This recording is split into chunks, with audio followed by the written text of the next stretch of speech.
Assalamualaikum warahmatullahi wabarakatuh. Pada kesempatan kali ini, saya akan menganalisis dilema etika yang terjadi di perpustakaan antara Tari, Rara, Nina, dan juga Ibu Sri. Ada sebuah kasus di perpustakaan sekolah. Rara ini sedang bertugas sebagai petugas piket kebersihan kelas. Saat dia merapikan meja, ia itu menemukan sebuah dompet yang berisi uang di bawah kursinya. Tanpa pikir panjang, Rara ini mengambil dompet tersebut lalu menyimpannya ke dalam tas karena ia merasa bahwa itu adalah rezeki nomplok karena tidak ada orang lain yang melihatnya. Akan tetapi beberapa saat kemudian terdengar ini pengumuman dari Bu Sri, seorang guru pustakawan yang menyatakan bahwa Nina, salah satu siswa dari kelas lain, itu kehilangan dompetnya saat membaca di perpustakaan. Nah, saat itu kebetulan Tari itu juga berada di perpustakaan. Jadi Tari ini Tari melihat bahwa dompet yang jatuh tadi dibawa oleh Rara dan dompet tersebut miliknya Nina. Rara ini merupakan sahabat dekat dari Tari yang sering menolong dan juga mengerjakan tugas, kemudian juga kadang berbagi bekal setiap hari.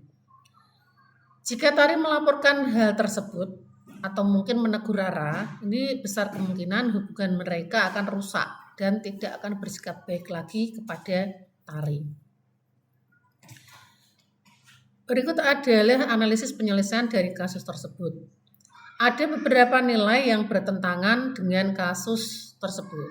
Nilai yang pertama ini adalah nilai kejujuran, yaitu seharusnya itu Tari menegakkan kebenaran dengan cara mengembalikan dompet kepada pemiliknya, yaitu Nina. Kemudian nilai yang kedua yaitu ada nilai kesetiaan. Tari ingin menjaga persahabatan dan juga menghindari konflik dengan sahabat dekatnya, yaitu Rara. Yang terlibat dalam kasus tersebut itu ada Tari, Rara, Nina, Ibu Sri selaku pustakawan dan juga siswa lain yang ada di perpustakaan. Terdapat fakta-fakta yang relevan pada situasi tersebut. Fakta yang pertama, Rara ini mengambil dompet Nina dan menyimpannya di tas tanpa sepengetahuan orang lain. Fakta yang kedua, Tari ini melihat kejadian tersebut secara langsung. Fakta yang ketiga, Nina itu kehilangan dompetnya ketika berada di perpustakaan. Fakta keempat, Bu Sri mengumumkan kehilangan dompet tersebut, sedangkan Rara dan Tari ini adalah sahabat dekat. Tari merasa berhutang pada Rara karena Rara ini sering menolongnya. Ada beberapa opsi, ada beberapa pilihan yang mungkin bisa dilakukan oleh Tari.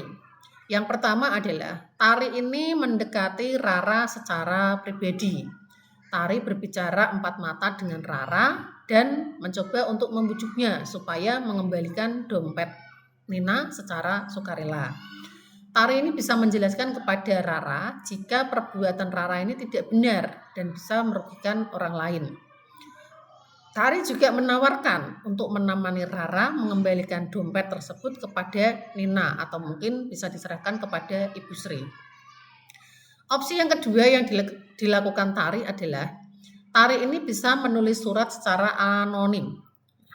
Jika Tari sangat sulit untuk berbicara langsung kepada Rara, ia ini bisa menulis surat secara anonim yang berisi tentang dompet tersebut, kemudian menyuruh Nina untuk mencari di tempat tertentu.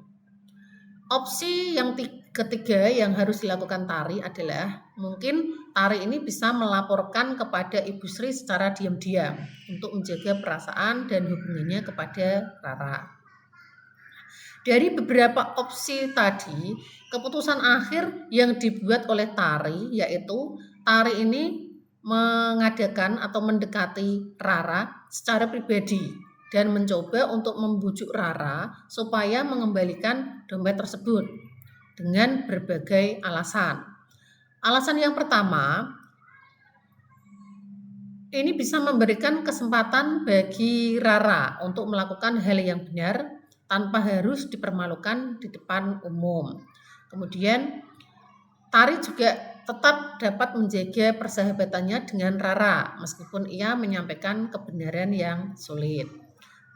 Akan tetapi jika Rara ini tetap menolak, barulah Tari ini mungkin bisa mempertimbangkan untuk melaporkan kejadian tersebut kepada pihak yang berwenang, yaitu kepada Ibu Sri atau mungkin juga kepada kepala sekolah secara langsung demi menegakkan keadilan. Dari pengambilan keputusan ini, pelajaran yang dapat saya peroleh adalah yang pertama, ketika menghadapi dilema moral, kita itu membutuhkan keberanian, kita membutuhkan rasa empati dan juga kebijaksanaan. Yang kedua, penting juga untuk mempertimbangkan semua aspek yang terlibat dan mencari solusi yang paling adil dan yang paling bijaksana bagi semua pihak. Yang ketiga, komunikasi yang jujur dan terbuka ini merupakan kunci dalam menyelesaikan konflik dan menjaga hubungan yang baik.